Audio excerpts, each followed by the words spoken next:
Nako, isa sa pinakaabangan nating magsalita kaugnay doon sa pag-aanunsyo nitong si VP Sara. Walang iba kung hindi itong si Leni Lutang. Tama yan, Leni. Makipagkita ka kay Marcos Jr. Talagang literal kain suka ang gagawin ninyo. 'Di ba? At least tayo, totoo na talagang kinampanya natin ang Unity Team noong 2022. Pero nung nakita na nating nagnakaw ang administrasyon, iniwasan at binatikos natin sila. Pero nasaan yung mga never again kagaya nitong si Leni Robredo noong panahon ni dating Pangulong Rodrigo Duterte. Ayan, magkakainan sila na suka diyan sa Naga sa pagbisita nitong si Marcos Jr. Aba, syempre, araw ho ng ano ngayon? Anong araw ba? Araw ng Biyernes. Kaya naman itong si Senator Rodante Marcoleta diyan sa saganang mamamayan. Pero bago ho yan, isang like at isang subscribe. Masaya na ho tayo dyan at sa mga gustong sumali sa ating community. Yung join button, nandyan lang ho sa baba. Ito, wala na ho, wala na ho tayong maraming segue dito. Rerekta ho tayo dito kay Leni Lugaw. Naku, matindi ito. Ito yung talaga literal na kain suka. Meron ho silang nalalaman na pa never again nung panahon ni Tatay Digong. Ngayon naman talagang kitang-kita na why not? Pwede, posible, bakit hindi? Subukan natin. Bakit? Wala kayong makinarya? Wala na nga nagmamahal sa inyo sa social media. Tapos makikisangkot pa kayo dito sa magnanakaw na administrasyon na to. Sa bagay, tama yan, magsama-sama kayo. Dahil kung sakali at least para hindi na malito ang ating mga kababayan. Anong third force? Kasi ganito ho kasi yan mga kababayan. Yung tinutukoy na third force, yung mga dilawan pinklawan candidate. Kasi ang maglalaban talaga dyan, administration at yung kandidato na pinakamalakas, which is si Vice President Sara Duterte. Administration at si VP Sara. Yung nag-analisa na binayaran ng mga dilawan at pinklawan, sinabi niya, kailangan daw tayong magbantay doon sa third force. Yung tinutukoy na third force, yung mga dilawan at pinklawan, paano kami maghahanda, anak ng tokwa? Makikisangkot nga sila sa administrasyon. Ito si Leni Lugaw, pakinggan yung mga kababayan. Pambihira na tayo with PMS, PSG, DPWH kasi sila yung lead. Pinaghahandaan daw ho nila yung pagbisita nitong si Marcos Jr. dyan sa Naga. Anak ng toko. Kung di pa bibisita sa Naga yung si Bangag, hindi nyo pagagawin ang trabaho nyo. Mga walang niya kayo, mga inutil talaga kayo. Ito talagang lugaw na to, inutil ho ito mga kababayan. Inutil na malala. Pambihira, hindi pa kayo mag-i-inspection, hindi ka pa makikipag-usap sa DPWH, hindi ka pa makikipag-usap sa mga concerned government agency, kundi pa bibisita si Marcos Bangag? Lang yan. Sila yung lead agency. Ang pinakasadya kasi dito yung Oplan kontra Baha. Pero yung desisyon, wag na siyang hintayin to launch it. Kasi the reason why dumating na yung mga equipment nung Monday is magamit na siya. So no Tuesday, nagtrabaho na. So ang naging desisyon, instead of the previous plan na launching lang ito, ang desisyon gawin na, bisitahin niya na lang. So which is the better plan? Kasi makikita na yung before and after. Malaki yung Lutang, galawang lutang, di ba? Galawang lutang ho yan mga kababayan. Ang tanong, may mabubola pa kaya itong si Leni Lugaw, di ba? Mag-ano ka na lang madam, diyan ka lang sa Naga. Ngayon, pagka nagawa mo ng ala Davao ang Naga, doon ka magbida-bita. Baka sakali, suportahan pa kita, di ba? Pagka yan Naga City na ba Naga? City na ba? Pagka yung Naga City, naging ala Davao na, 'di ba? Yung tipong walang mga palsipikadong flood control, hindi binubuhusan ng mga program appropriation yung Naga na yan. Pagka hindi na laganap ang droga at disiplinado ng mga kababayan natin diyan, doon pa lang ako maniniwala sa iyo. Pero habang puro hype lang yung Naga-Naga na yan, tigil-tigilan mo ako, Leni. Yung inikot namin ng Tuesday, pag-ikot ulit namin ng Wednesday afternoon, ang layo na. So, ang mga bibisitahin bukas, yung mga medyo problematic areas pa, para matutukan siya ng pansin. Sobrang big deal na presidente ang pupunta. Kasi yung mga agencies na makakatulong to make things happen, nakita niya with his own eyes kung ano yung kailangan. So, Anak ng Petrong Garapata, napaka-special naman ng Naga. Anak ng Toka, binuhos yung sandamukal na kukurakutan dyan sa Bulacan, tapos bibisita siya sa Naga. Palakpakan ng mga siraulong Bangag. Diba? Isipin nyo na lang mga kababayan. Isipin nyo na lang ho mga kababayan, ang binibida netong si, ano pangalan ito? Netong si, Vince Dizon, na napakatindi ng korupsyon na nangyari diyan sa Bulacan First District Engineering Office. Yan ang epicenter ng ang program appropriation kakurakutan sa pamahalaan. Anak ng toka, bibisita ang presidente ng Bangag sa Naga, palakpakan, di ba? Yan sinasabi ho natin. Bilhin natin siya sa isang community dito, yung Sitio Magayagaya sa Concepcion weekend niya, very problematic pa yun. Una, constricted doon yung waterways, maraming informal settlers. Gusto natin ipakita sa kanya para yung awareness pa na may mga lugar pang ganito na kailangan asikasuhin. Ang kabutihan nito, nung ni-raise natin yung concern sa DSUD, na marami pa tayong communities na ganito, bababaan tayo ng mga programa, the housing programs, para yung mga i-relocate natin from danger areas. Hindi naman nawalan sila ng bahay, pero aalisin lang natin sila to safer places na mas kampante na sila, na during typhoons, hindi na sila nag-aalala na may mangyayari sa kanila. Thank you, ma'am. Possible kayo politics pag-usapan? Okay, sige. Thank you, ma'am. Sabay ngiti nitong nitong si Lugo Possible bang pag-usapan ang politics? Anak ng toko, ano pa bang silbi ng pagbisita ni Bangag diyan sa Naga kung di nyo rin lang naman pag-usapan? Yung possible alliance ng mga lutang at ng mga Bangag, di ba? Saktong-sakto. Ako sa totoo lang, gusto ko magsabuatan sila Para ika nga, magkaalaman na kung sino bang ba talaga ang united opposition. Di ba? Para makita na ng mga kababayan natin na yung pinipresenta nila sarili nila na we are the united opposition. Nasa betting process pa rin kami. Nag-consolidate pa rin kami. Nagko-consolidate pa rin ang united opposition. Anong united? Ayan ang united opposition nyo. Makikipagsapakat kay Marcos Jr. Ano ho yan? Ika nga, natansya na nila yan. Pagka nakipagsabuatan tayo kay Marcos Jr., nakialay tayo dito, nakialyansa tayo sa mga Bangag na to, sakang kung kayo pupulutin. Di ba? Baka makagather pa kayo ng ilang milyong mga boto pagka nakisabuatan kayo sa mga Bangag sa Malacanang, mas magiging madali yung trabaho ko, di ba? Ano ba trabaho natin? Ipakita sa sambayan ng Pilipino na hindi naman talaga para sa Pilipino yung mga pinklawan at dilawan na yan. Para ho sila sa interes nila sa politika. At ang interes nila sa politika, palitan nila yung magnanakaw sa Malacanang para sila naman ang magnanakaw. Yun. Para, kung iniisip nyo mga kababayan, pupunta sila sa Malacanang para baliktarin lahat ng ginawa ni Marcos Jr. Hindi. Ibang kamay lang ang hahawak sa pera ng sambayanan. Di ba si Marcos Jr. ang magnanakaw ngayon?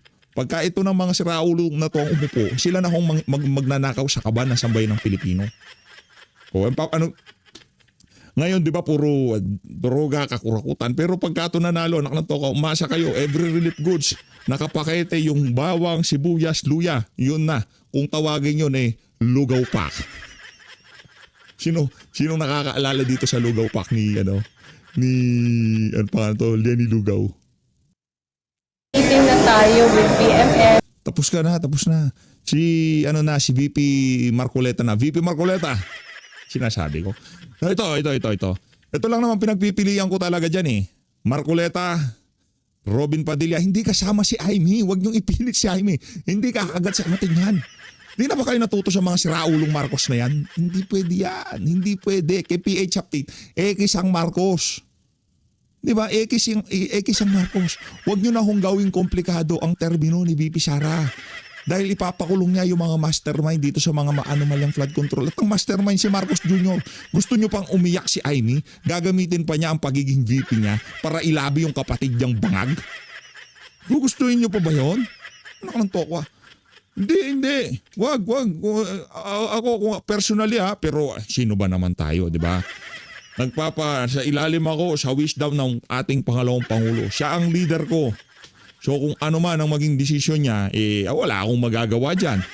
Pero ang BP ko talaga, tataas kung sakaling si BP, ang gagawin niyang BP, itong si Aimee Marcos. Mahirap po mga kababayan. Ngayon pa lang nakikita ko na yung sandamukal na komplikasyon. Sino mga makukulong dyan pag naging presidente si VP Sara?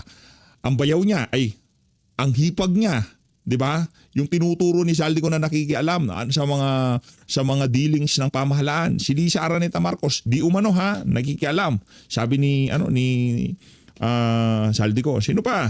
Marcos Jr., Martin Romualdez, mga kaibigan nila, lagdami. Sila ho ang ika nga sa mga ulo nila babagsak ang tabak. Ibig sabihin yung ulo nila ang magiging kapalit o sila ang makukulong. Baka gawing literal mga bangag eh. Huwag ililiteralin nila yan. Di ba? Sa ulo, yung tabak na nakaatang sa ulo nila. Ibig sabihin yung hustisya, yun, hustisya yun ha. Hindi literal na tabak na matalim, hindi yun. Figure of speech. Yung mga bangag, ayusin natin ha. Figure of speech. PSG, Ang kulit naman itong si Lenny Lugaw. Kasi Lang MVP na nga. paksain dito, Oo. nakikihalo sila. Ayan. Napakaganda nung ganon dahil nakikita natin at nararamdaman na interesado sila sa nangyayari sa ating bansa kahit malalayo sila. Totoo po. Lalo ngayon, sir, medyo hirap na hirap ang ating bansa. Kung pag-uusapan na ekonomiya, napakalaking tulong po ng remittances ng ating mga OFW, Sen, ano, ha? At Nelson. Kaya patuloy po ang ating pagsaludo at pagkilala sa inyo na sana po'y okay kayo dyan. Kahit malungkot kayo, safe naman po ang inyong pamilya sa inyo pong mga kinaroroon ng bansa. Ayan. Nelson? Kaso nga, yung pinadadala nila rito, nakasama pa sa mga nakulimbat eh. Oo nga. Ganun po ba? Di ba? Kaya pala sila man naghihimutok din talaga siya. Talagang himutok na himutok. Nakita mo naman nung napasyalan ko yung mga ilang kababayan natin sa Hong Kong, yan ang palagi nilang sinasabi sa akin. Kaya ang nasabi ko na lamang ay medyo pasensya muna at magtyaga muna tayo maghintay ng mga ilang panahon dahil napakahirap nung maging kalagayan natin. Kaya pala hindi nila maiwasan sila. Ba, naluluha pa talaga no?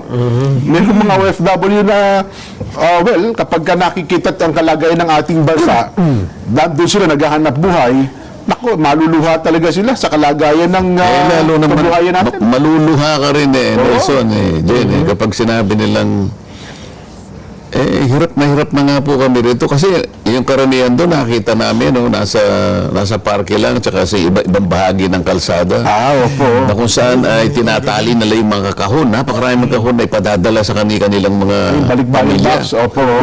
Opo. Makikita mo sa mukha nila. Kumisan po nga niya kung hindi lang kailangan magpadala. Pero sa nakikita po namin, yung pinadadala po namin, imbes na po makatulong, ninanakaw po Ayun na nga. Oo. Paano makakarating? Paano mo sasagutin yun? Napakahirap sagutin talaga nun. Pero ngayon in fairness sa bagay na yan, mabuti-buti na gumawa ngayon natin ng hakbang yung bagong Customs Commissioner na may padala ng libre. Di ba yung balik-bayan boxes na sun, no? Binabalikan natin ng isang araw. Dahil sinasabi ko, ninanakaw yung mga Iba pa po yun. Yes po. Tama kayo. Oo. Yung kasing pinadadala nila ito, madaling gawan naman ang paraan niya kung talagang Opo. sisinupin lang. Para maiwasan naman yung pinagpaguran na nga yan Pinagtyagaan na yan. Dugo at pawis nga ang puhunan dyan pagkatapos pag pinadala rito baka maya naburiki pa. Yun ang ayaw nila yung ganun O kaya nawala pa lalo. Sino nakakaintindi dun sa salitang naburing? Legend lang ho nakakaalam ng Mahirap yun. Opo, totoo kayo.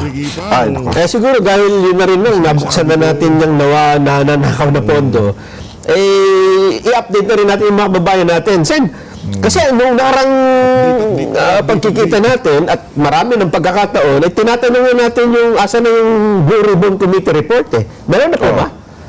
Nag-submit na sila ng hindi ko maalaman kung draft yun o kung final. Inihintay naman namin kung ilan ang magsisipirma ron habang ako naman, iriripaso kong mabuti yun Alam nyo naman ako, hindi naman ako pwedeng gumawa ng hakbang sa report na yun. Hindi ko masyadong nababasa at naihimay lahat. Totoo po.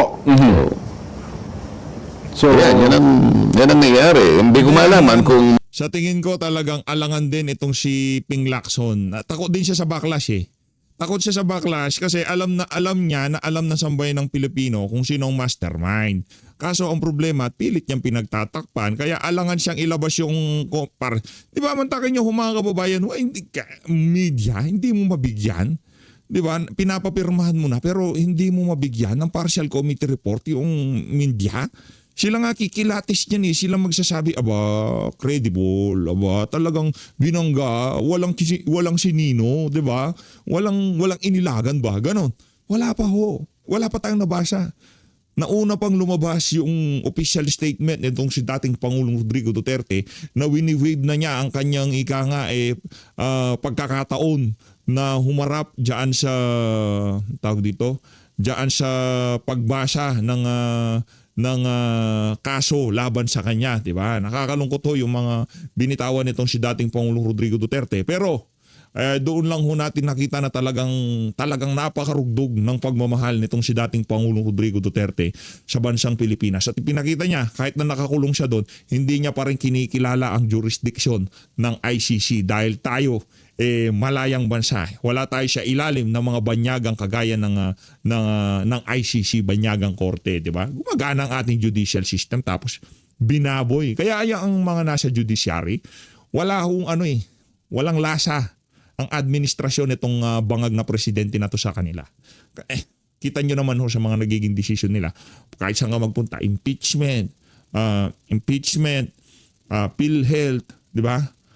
Puro paborable lagi sa sambayan ng Pilipino. Inihintay pa ho natin yung habeas corpus ba yun? Yung hinihain ng mga kapamilya nitong si dating Pangulong Rodrigo Duterte. Hinihintay ho natin yun. Ay, saka yung oral argument dyan sa GAA, anak ng tokwa, meron na tayong bagong budget. 2026 na tayo. Yung 2025 GAA petition, hindi pa rin mo napag-usapan. Ika nga, nasa judiciary yan, nasa Korte Suprema yan. Sila nang bahala dyan, di ba? May pumirma na. Kasi kapag may pumirma na at nakakuha sila ng sapat na bilang,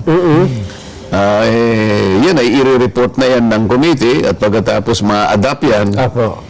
At yan ay ipagtatanggol na sa plenaryo. Ayun. So, mapag-uusapan pa. Talagang pag-uusapan yan. Ayun. Tsaka natin malalaman yung buong detalye pala nito. So doon pala i-adapt yan sa plenaryo. Bukod pa sa mga pirma ninyo, pagka tumindig yung chairman, i-adapt ng plenaryo. Ganun po ba ibig sabihin? Kasi kinakailangan pagtalunan yung committee report Okay. para ma-adapt. Bago i-adapt ang committee report, dadaan ka sa butas ng karayom. Ganun po pala yan.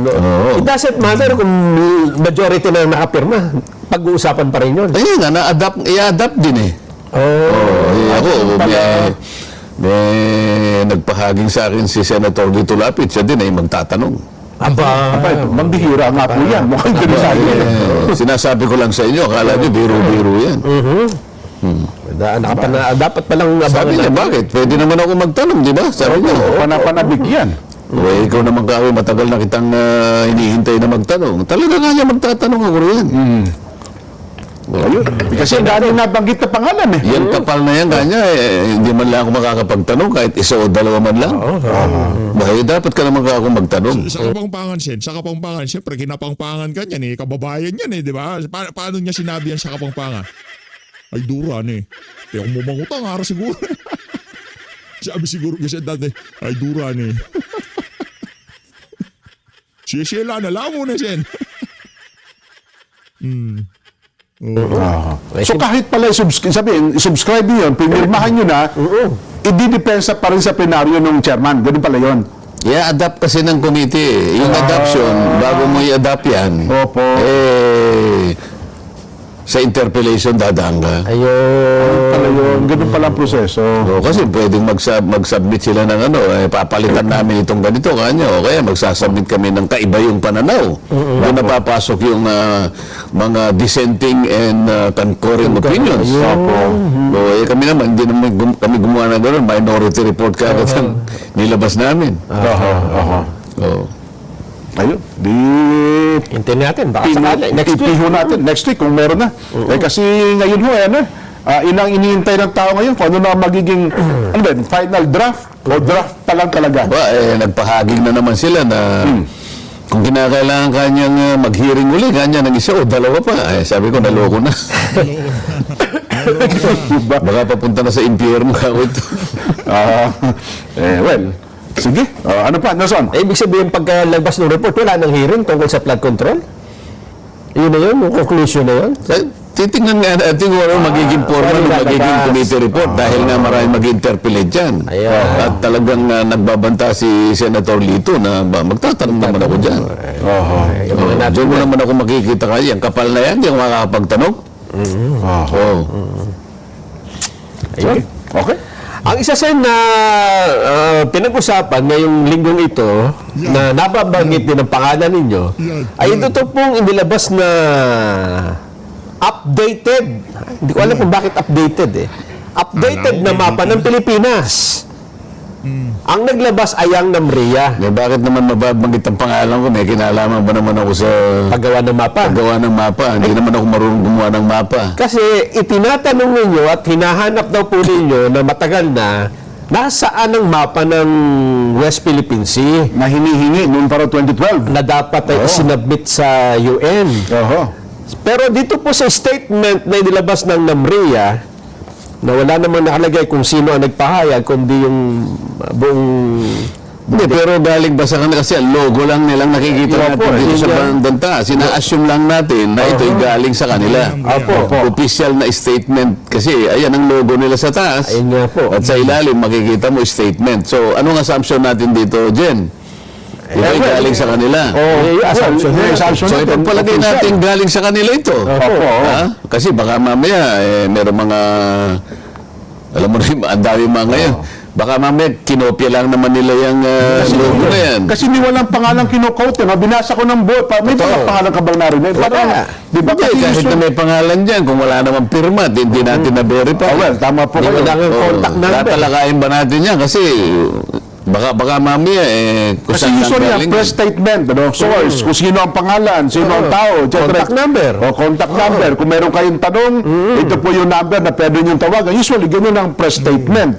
Pero ito, Sen, sabi niyo nga, tanggapin natin, official po ito. Hindi, ako naman, ako'y naniniwala na kayong dalawa, kayo naman ang pinaka, kumbaga, kayo ay may otoridad na kayo rito sa mga ganitong klaseng statement. Pagka nakakita kayo, yan ay maaaring galing din sa kanila. So ako, nagbabase na lang ako sa inyong pahayag na yan ay maaaring nanggaling sa kanila. At saka, mula na inilabas yan, wala namang pagtutol, wala namang denial. Kailan ba nilabas yan? Para kung hindi kakamali po, Wednesday. At kalat na po ngayon sa social media. Ginagamit pa ngayon ng isang reporter nung... Iwanan natin yan. Kung naglabas sila ng mapa, mas gusto ko makita yung mapa. Ba't hindi yung mapa ilabas natin? ay, mapa. Total, meron naman yata kayong kopya din sa... yan ang mapa. Ayan. Pwede mong palakihin yung... Hindi ko mabasa yung mga salita doon sa may kaliwang bahagi. Pero ano bang ilalaman nung statement mula sa NAMRIA? Ayan, pakwento mo kayo. Ang sabi nandito, yung West Philippine Sea ay 2012 pa, nandyan na sa mga mapa ng NAMRIA. At sabi pa rito, paliwanag ng NAMRIA sa ilalim ng international law, saklaw ng EEC ang hanggang 200 nautical miles mula baseline ng Philippine Archipelago na lumikha ng isang tuloy-tuloy na kurbadang boundary. So, kwento lang nila kung ano yung...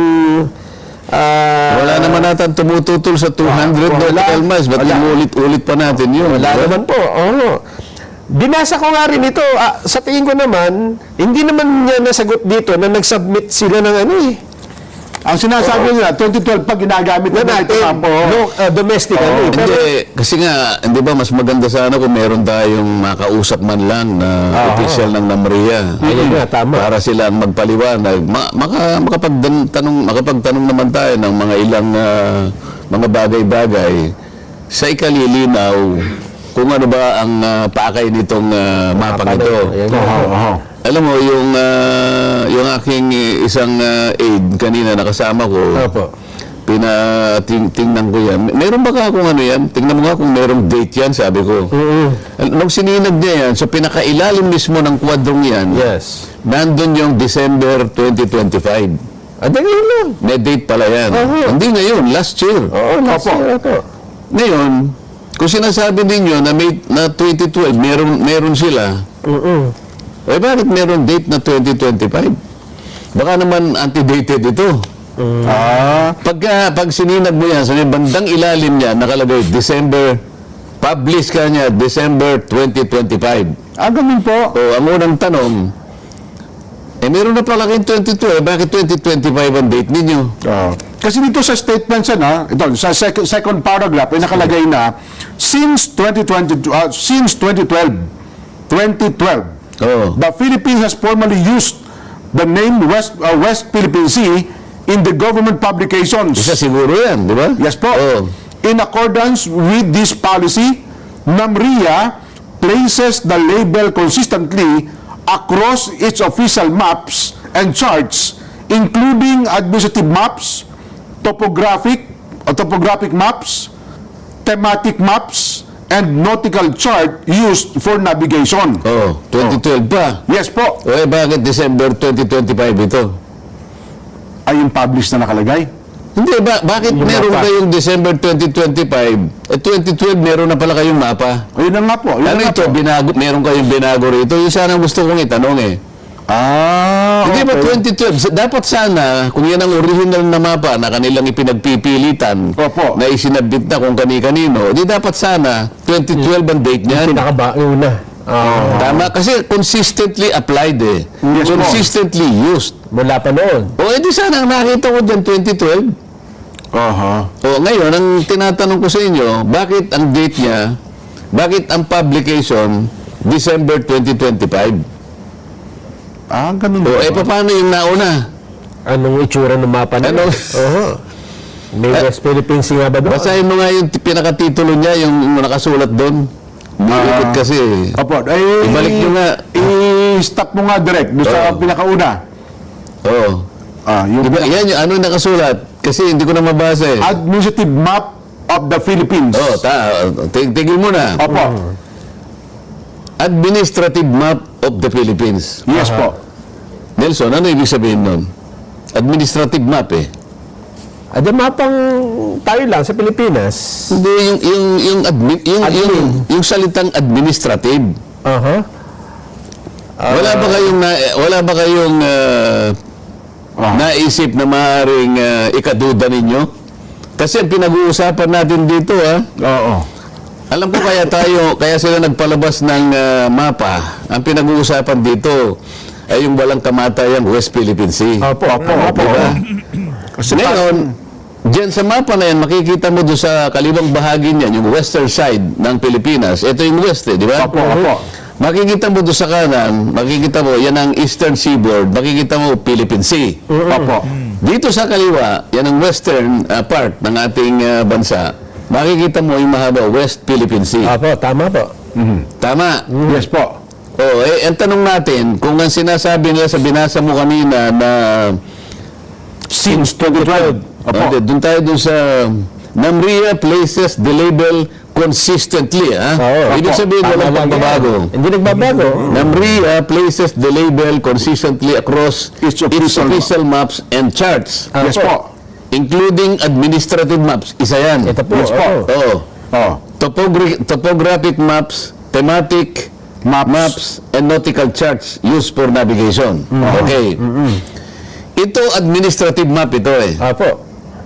Ang tanong, ito ba yung mapa na binabanggit sa Administrative Order number 29 issued in 2012? Nelson, ito ba yung uri ng mapa? Ayan date printed, December 2025. Ngayon, ang tanong ko ngayon sa inyo, ito bang klaseng mapang ito ang hinihingi ng Administrative Order 29, 2012? Well, kung kami mga pangkaraniwang tao sa ng sasagot dyan, siguro, baka ito na nga. Kaya nga eh. Di ba?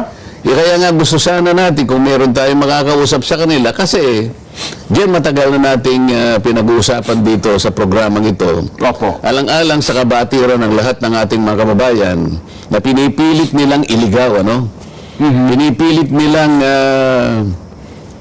Linlangin. linlangin, Opo, oo. Kasi kung babasahin mo yung Administrative Order 29, sinasabi doon, namriya ka niya, gumawa ka na ng mapa, charts, at isubmit mo kanya sa United Nations. So, ibig sabihin, wala pang mapa. Pinapagawa sa Sandali lang. Opo.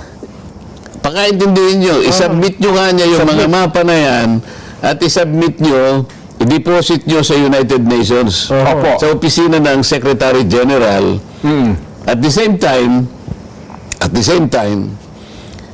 ipaalam ninyo and notify all relevant international organizations. Kaya tinatanong ko sa inyo, ang ibig sabihin ng administrative order na yan ay mapa na ang kanyang nature at category ay pwedeng isubmit sa United Nations. Kaya tinatanong ko sa inyo, yan bang administrative map, yan ang klase ng mapa na tatanggapin ng opisina ng United Nations?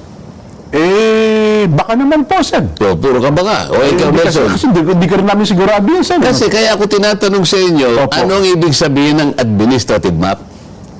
Pag administrative maps, ayun yung mga munisipyo, mga border ng mga... O, tumama. Tumama. O, paano mo kasi ikaw, gumagamit ka ng avatar. Ipayaw mo nga kay Nelson. Ganito yan eh. Diba? Kapag nakita mo yung mapa na yan, makikita mo yung naka-delineate yung region at saka yung mga probinsya. Yan lang ang tanging purpose ng administrative map. Makita kung ano Kaya pala may mga iba't ibang kulay. Ayan ang region at saka yung mga probinsya. Sa mga tweed, kaya administrative, dinidelineate, merong delineation yung ating mga probinsya nakahiwa-hiwalay para madistinggi mo at yung mga regions, makikita mo. Kaya ang tanong ko kanina, yan kaya ang mapa Na kinakailangan isumite sa United Nations at saka sa mga international organizations. Oo, yan ba? Diba? Hindi yan. Kaya nga dito sa sinasabi, thematic maps and nautical charts. Alam mo yon, mapa na may kasamang mga nautical charts, yan ang tatanggapin kasi yun ang merong coordinates. Diyan makikita mo, ibalik nyo yung mapa. Opo. Yan. Ibalik ang mapa. Balik ang mapa. Nakasulat lang ang West Philippine Sea. Ito, isa yan sa mga karakteristik nitong si Senator Rodante Marcoleta. Bakit gustong-gusto ko yung mama na yan? Pagka naalam niya na nasa katwiran siya, kahit na siyang batalyon pa ang kumontra sa kanya, talagang itutulak niya. Diba? Kahit na yung tipong, yung messaging kasi, kumbaga nananalo yung mainstream media minamayat maya siya Pero dahil alam niyang tama siya, hindi niya titigilan yan. Hindi niya titigilan. Tinanggal na nga siya sa mga committee chairmanship niya, membership niya, pero pupunta pa rin yan at magtatanong at palakpakan natin si Dante. Hindi niyo masisindak yan. Hindi niyo masisindak yung mama na yan. Tuloy natin.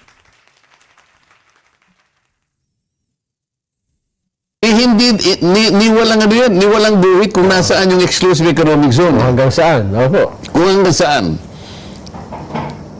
So makikita mo dyan, sinulat lang West Philippine Sea pero wala yung ating EEC para makita ninyo na yung nakalagay na mga mga pictures na yon, yung makapal doon na napakarami. Itaas mo nga para makita natin yung hangganan. Pakitaas yung mapa. Ayun yung napakaraming mga pictures nakita nyo sa bandang kaliwa ng Palawan. Yan ang Spratly Islands. Yan ang Spratly. Kapag nilagay mo yung East Exclusive Economic Zone, ang karamihan ng mga pictures na yan, labas ng Exclusive Economic Zone. Diyan lang makikita mo Hindi yan ang mapa na tatanggapin ng United Nations. Ngayon, kung sinasabi nila na nag-submit na sila, okay, sana nga, sana may kausap tayo. Kasi dito lang makukuha natin, habang nag-uusap tayo, kasi pwede nating sangguniin yung tinatawag na dualos. Nelson, Yes po, Ano yung dualos? acronyms po yun. Oo nga, acronym talaga yun. Ano ibig sabihin ng dualos? Wala dito sa listahan ko sa anong eksaktong ibig sabihin. Division of Oceans. Yan. Ayan. And the law of the sea. Okay. Yun ang pinaka-section sa opisina ng United Nations na talagang nakalista kung ano at sino ang At saka real time pala yun, Sen. Kung O sinasabi nila may, 2012 pala may mapa na kayo. Dapat hanggang ngayon wala pa kayo nakadeposit.